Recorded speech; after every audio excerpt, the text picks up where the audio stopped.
অধ্যাপক ডক্টর রেজওয়ান, আপনি নিশ্চয়ই আমাকে শুনতে পাচ্ছেন। 5ই আগস্টের পর থেকে একেবারে প্রথম বক্তব্যে উনি কিন্তু বলেছিল যে এই ত্রয়োদশ সংসদ নির্বাচনটা একটা কঠিন নির্বাচন হতে যাচ্ছে, এবং উনি কনসিস্টেন্টলি এই কথাটা বলে এসছে। কিন্তু আমার প্রশ্নটা হচ্ছে, তখন তো এই পাওয়ার প্লেয়ারগুলো এক্সপোজড হয়নি, এত আগে থেকে উনি কিভাবে এটা এজিউম করলেন? আপনার আন্ডারস্ট্যান্ডিংটা কি? এবং উনার এই ফেরত আসাতে সেখানে কিছুটা নিউট্রালাইজ হবে কিনা, যে কঠিনটা একটু একটু নর্মালসিতে আসবে কিনা?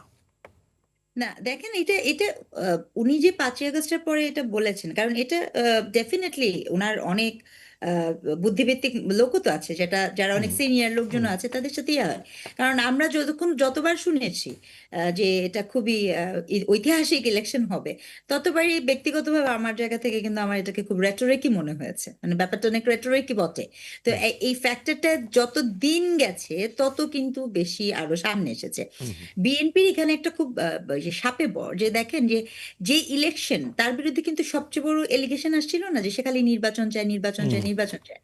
তো এটা এই জায়গাটাতে কিন্তু একটা জনসমর্থন চলে গেছে, মানে মানুষ এখন নির্বাচন চায়, এনিবডি ইন দিস কান্ট্রি আমরাও নির্বাচন চাই, মানে এই যে একটা ব্যাপার, এটা একটা দূরদর্শিতা, that is very new in Tarique Rahman. মানে আমি যেটা বলছি, মানে এটা উনি ফর্মুলেটেড করুক, মানে এত তো হতে পারে না, মানে প্রকৃতির ব্লেসিং তো এত হতে পারে না। সামহাও অ্যালং দ্য লাইন সেটা করেছে। এবং আপনি আর একটা জিনিস খেয়াল করে দেখবেন যে জাস্ট কিছুদিন আগে বেগম খালেদা জিয়া যখন অসুস্থ হলেন, হ্যাঁ, এবং আমি আরেকটা জিনিসও দেখেছি যে উনি কিন্তু খুবই সীমিতভাবে নিজেকে কন্ট্রোলও কন্ট্রোল করছিলেন করছে। যে কোনো কিছু। কিন্তু যখন উনি অসুস্থ হলেন, তখন ওনার যে স্ট্যাটাসটা, যেটা আমার কাছে মনে হয়েছে মা ছেলে ব্যক্তিগত জায়গা থেকে ওই ওই স্ট্যাটাসটা খুব আবেগী স্ট্যাটাস ছিল। মানে উনি যখন একটা স্ট্যাটাস দিলেন, এবং তখন কিন্তু আরো নানা ধরনের একটা পরিসর তৈরি হলো। তো এখানে এই যে এই মুহূর্তে যে দেশে আসবেনই উনি, এই যে একটা ব্যাপার, এবং এটা এটা কিন্তু আমাদের যে নির্বাচন নিয়ে যে শঙ্কা ছিল, মানে জনমনে কিন্তু স্টিল নাও, বিফোর টুডে, মানে উনি আসবেন এই সংখ্যাটা যদি মনে করেন 100% থাকে, এটা কিন্তু এখন 40%-এ নেমে আসছে। পিপল স্টার্টেড নো, ইয়েস, এবং ইলেকশন ইজ আজকে দেয়ার। সকাল পর্যন্ত উনি আসবেন কিনা, যতক্ষণ উনার মানুষ দেখলো যে হিথ্রোতে উনি পৌঁছেছেন, ইমিগ্রেশন পার করেছেন, প্লেন হ্যাঁ, যে এক্স্যাক্টলি। ছাড়তে শুরু করবে, তখন মোটামুটি বোঝা গেল যে বোঝা গেল। এবং এখন আমরা, মানে উনি যখন পা দিবেন তখন মোটামুটি এই যে দেখেন, এটা একটা নাই, কিন্তু মানুষের একটা আস্থা অর্জন করা প্রক্রিয়া। তো এটা একটা পজিটিভ সাইন, মানে এটা উনি আর্টিকুলেট ওয়েতে যান, সেটা একটা ভেরি গুড, মানে খুবই পজিটিভ সাইন। কিন্তু আপনি যে বললেন যে শঙ্কা, মানে ইলেকশনটা কঠিন হতে যাচ্ছে, এই কঠিন হতে যাওয়ার আমার যেটা মনে হয় যে একটা তো ভীষণ গুরুত্বপূর্ণ দলকে বাইরে রেখে আপনি ইলেকশন করছেন, তাই না? তাহলে উনার তো অপোনেন্ট, তাহলে উনার পলিটিক্যাল অপোনেন্ট। পলিটিক্যাল অপোনেন্ট, যেই পলিটিক্যাল অপোনেন্টকে দেখে উনি গড়ে উঠেছেন, সেই পলিটিক্যাল অপোনেন্ট এই মুহূর্তে রাজনৈতিক কারণে আন্ডারগ্রাউন্ডে আছে।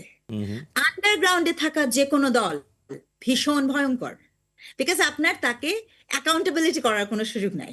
সে যে কোনো কিছু কিন্তু করতে পারে, প্রথমত দেখেন। সেকেন্ড, এই যে ভূ রাজনৈতিক পরিসর, 17 বছর বিদেশে থাকার প্রেক্ষিতে আমরা যে যাই বলি না কেন, 2025-এ আমরা মোটামুটি সবাই জানি পৃথিবীর কোনো রাষ্ট্র এই মুহূর্তে মানে অন ইটস ওন ব্লুম করে না। There are many other thing around, মানে আরো অনেক কিছুর সাথে যুক্ত। তো এটা খুব স্বাভাবিকভাবেই এই ইলেকশনের যে মাল্টিপল ভূ রাজনৈতিক ইন্টারেস্ট আছে ভূখণ্ডের প্রতি, এবং তার সাথে যে নেগোসিয়েটের ক্রাইটেরিয়া, আমি ডেফিনেটলি শিওর জনাব তারেক রহমান মানে ওয়াকিবহাল হয়তো বা, যেটা আপনি বলছিলেন, মানে কঠিন হওয়ার প্রক্রিয়াগুলো কি কি হতে আপনি পারে, সেই প্যারামিটারগুলো একটা একটা বললেন। যে ধন্যবাদ। আমি সেলাই করা। জি, তো ধন্যবাদ। সেটাকে হয়তোবা উনি নেগেট করতে পেরেছেন, অথবা নেগোসিয়েশনটা কি পর্যায়ে করেছে এটা উনি বলবেন না, জি। বলার কথাও না, মানে এটা আসার কথা না। কিন্তু এটা একটা ম্যাচুরিটি, এই ম্যাচুরিটিটা আমি সাধুবাদ জানাতে চাই। কিন্তু আমি শঙ্কার কথাটাও বলতে চাই, যে কোনো অর্থে বাংলাদেশে নিরাপত্তার ইস্যু আজকেও ককটেল বিস্ফোরণ মগবাজারে হয়েছে, একজন ককটেল বিস্ফোরণে এবং নিহত এত হয়েছেন।